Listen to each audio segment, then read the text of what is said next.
We're here at AVA Gallery with Peter Szawlowski and looking at his wonderful photographs that have been up actually for the last month. And I've heard wonderful things about this show. Thank you. I'm really glad to meet you, and I'm so glad we're going to have an opportunity to talk about it. Yeah.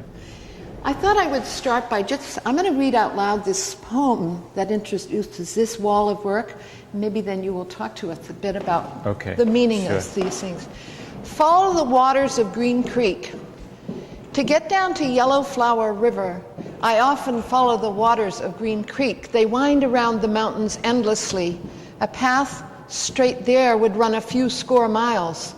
There are sounds of water crushing on tumbled stones, scenes of silence deep within the pines.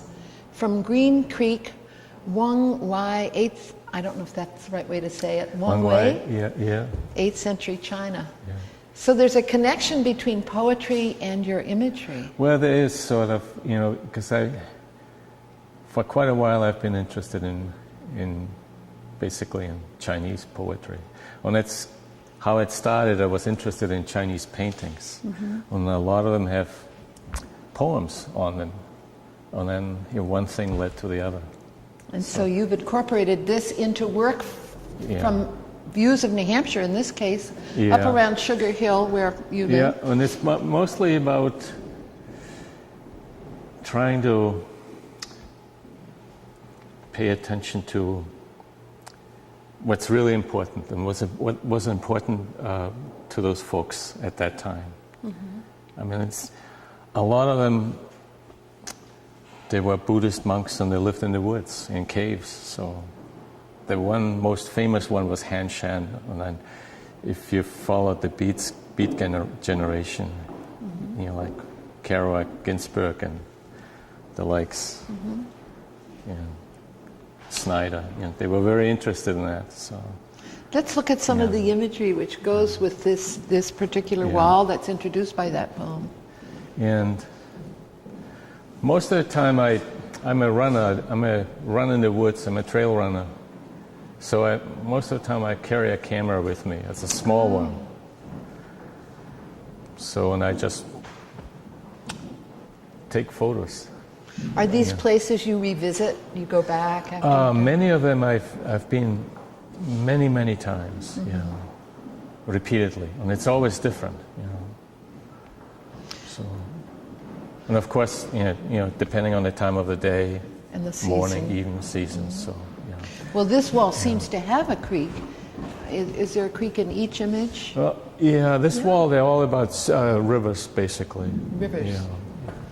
And stones. Yeah. And they look like some kind of Eastern garden, actually. When you put it in the context of the poetry, I start to look at it with a different attitude. I like that. So it's what they called it was Shushi, Rockenbach. Mm-hmm. That basically was it. Well, this golden form here, this light shining through and reflecting off with the steam. Yeah, it comes and then moving to this more mossy interior. This is a beautiful. Yeah. But they both have almost a spherical center of light. Because I try to. What intrigues me is the light coming through the trees at that mm-hmm. point, for the most part. And I take most of the images early morning or almost at dusk, Mm-hmm. I hardly take anything so this very during the day. Soft light. That just well, you get much, how to describe it. The color is quite different when it's disappearing into the dark, really, mm-hmm. More tonal, less hue. Yeah. Well, was this morning or evening? It's hard for me to know. Looks like springtime, though. No, that was in the summer. In the summer. Yeah. And basically, when you get into narrow valleys, there's really not that much light, mm-hmm. except when it comes straight down. So. And what kind of equipment do you use? A small camera, you say? Yeah, very small. If I go in the woods, if I take a big one, it's too much of a hassle. Mm-hmm. So what everybody calls a basic point and shoot. Wonderful results. So, but this is because you're seeking a very particular kind of imagery. And well, yes, yeah. And I stay away from spectacular landscape shots. So a lot of them are sometimes quite more, not much color in them. So at least that's what has happened in the last. And 2 or 3 this one years. has very sculptural imagery. Oh yeah, the big contrasted boulders, with the laciness of the woods. Yeah, it's beautiful. Yeah. So. And this one is Dusk, Yeah, the south branch of Gale River. Yeah. So is Gale River in Sugar River area? Is this part? No, that's in well, it runs through Franconia, but its source is in. Let's see. Not the near Mount Lafayette, in one of the drainages towards Twin Mountain. Oh, and it's a long river, actually, and that's near. It's halfway up near the source. Yeah. It's a wonderful series throughout to look at how the water is just moving through various kinds of landscape. Yeah. Makes me want to go in the woods and seek out quieter places. I do, but I forget to go along the rivers and streams. Yeah. Well, there's one trail. It's in the Franconia Notch. It's called the Pemi Trail, and it goes through the whole notch along the Pemigewasset River. So, and it's one of my favorite spots. So, yeah. And this is the more textured stones tumbling into the world from the river. Yeah. And very beautiful. This is Waning Light. That's the South Branch, same river. Yeah, and this one. That's the Pemigewasset. Oh, I love this. It says, "You are the keepers of the water." Yeah, it's from a quote from the Ojibwe. I don't know how to pronounce it properly. Oh, the Ojibwe Indian Indians, group. Native American. And it's about the fact that we don't take care of water. So it's true. It's actually becoming in art, imagery in art right now too. People are focusing a lot on water. While we're going through the idea of resources, that water is really in my other life. I mean, I worked in an environmental engineering firm for almost. I just recently retired from it for almost 40 years. So this is a direct, in some ways, connection. Yeah. Oh, very just interesting. dealing with water. So. Yeah.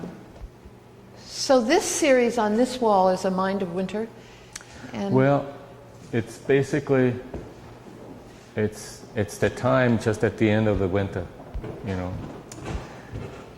and the water's starting to melt now too. Not yet spring. Yeah. So, and actually, this is the last one over there. It's first day of spring. That's when it was taken. So, but it doesn't look like this. So, and I'm interested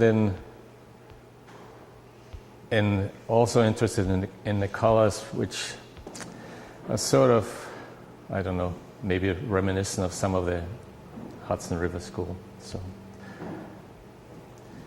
and now you grew up in Austria? Yes. Yeah. Do you find similarities in landscape that you seek out, or is it very different? No. Not at all? No, not at all. No. They say like in Vermont, looks kind of like Austria, but I don't think not so. at all. I don't think so. Yeah. Well, these are very particular areas, again, along river. Yeah. And then this is just forest floors. I love this. Yeah, it's just this wall is called A Language of Trees. It's just about trees. I am the Lorax. I speak for the trees have no tongues. Dr. Seuss. Yes. I love that. Yeah. Oh, it makes us take him more seriously again for a moment. So, this one, I found a quote by Jack Kerouac, basically saying in one of his books that everyone should basically be stuck I'm just paraphrasing it, you know, stuck in the woods for a little while, and just rely on your own resources. So, and it's the woods behind Jessamine Sugar Hill, so that's near where you live, I guess. Yes, yeah, and the next one is behind the fire station where I go sometimes.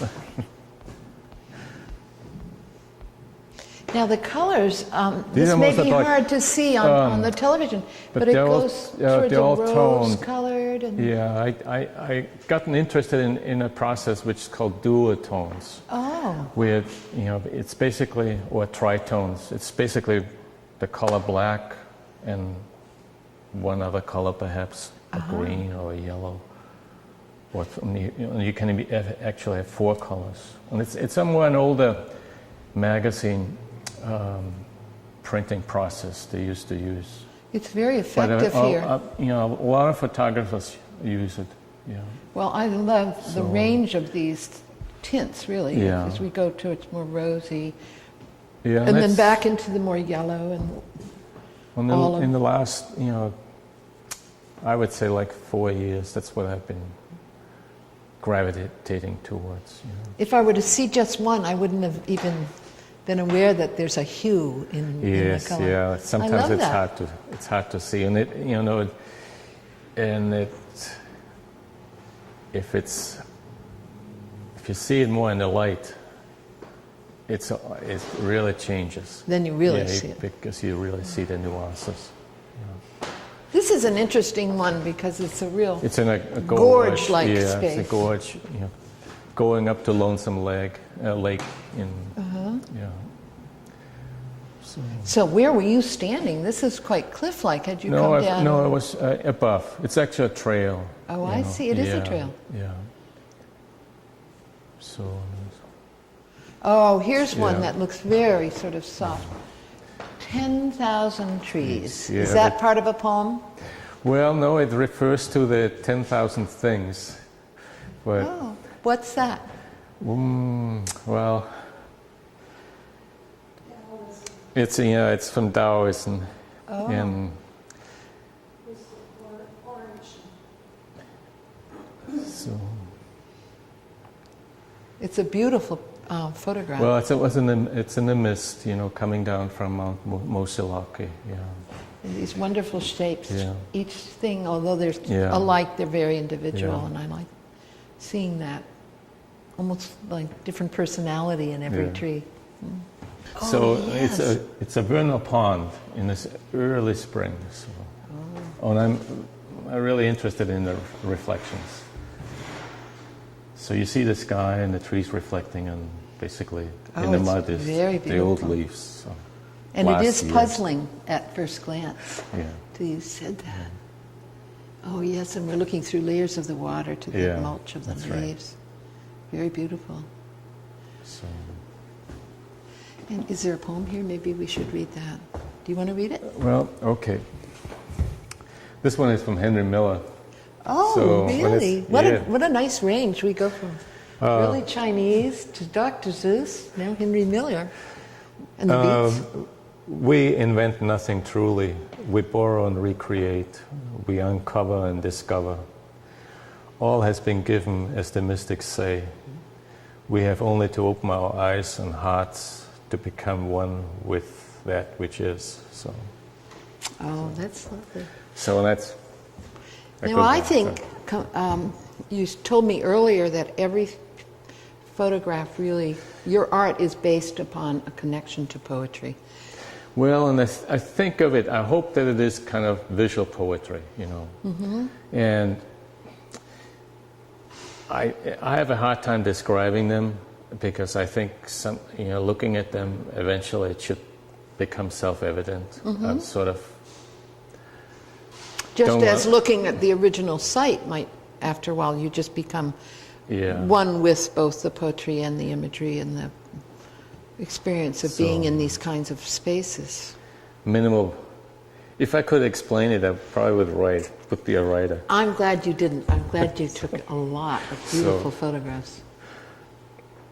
But I am interested in, that certain part. I mean, it's really fascinating because these people were living in, in 6th and 7th century. I'm mostly interested in Tang Dynasty area, so where there was, the early Buddhist monks and Taoist monks. So they were living in the woods, writing poetry. So, and they all deal with that kind of forest, rocks, bogs, hard times, nothing to eat, but they did enjoy themselves when it comes out in their poetry. So. And of course, also in Chinese painting, the bowls and the ceramics and many of their art forms. Yeah. These very warmly tinted ones, moving through the rose and on into the golden one. These are very warm. So, like these two, they were all taken at the same time, the same day. And there's another one over there. And it was very early in the morning when the sun was coming up. And it was like this. There was this, the sun was just hitting the fog. And it was beautiful. This kind of really pink, brownish, yellowish mist, So, well, they really are poetry themselves. I think these works are. But 15 minutes later, it was totally different. So you've got to be there. That's why you run in the woods. Yeah, we have to be there at the right time. Yeah. To be there. So, how early would you go out? Usually in the dawn, in the early morning. Around 6:30. Depending. So you begin to watch the sun come up. Do you go out early winter too? Do you go out in the early morning? Or, we have 2 dogs. I take the dogs. Go in the late afternoons usually. Now, is this morning as well, as we move along? Yeah, this is all morning. They're all, because the sun is coming up from the east. How long have you been pursuing these kinds of images in New Hampshire, especially up around Sugar Hill? I would say approximately 3 years. I mean, my work really has changed quite a bit. See, I used to do before 1970, I used to do black and white work. When I was living basically in an urban environment, so I was interested in other things. And then I got away from photography, and I did not start working in photography until I would say about 8 years ago. And then, when I picked it up again, it really has changed quite a bit. And it will continue to. When I look back at my, I really don't like it anymore, what I've done in my early work. So. Well, you've come to a wonderful place in this show. Yeah. This show by Peter is really a beautiful example of having a certain way of seeing, of having a certain philosophical understanding of what you're looking at, and enriching all of us by creating this beautiful show. So I'm really, really glad that you've gone back to photography. And I look forward to seeing things for a long time, and I think forever I would enjoy these pictures. Well, thank you very much. Thank you. Appreciate it. Thank you.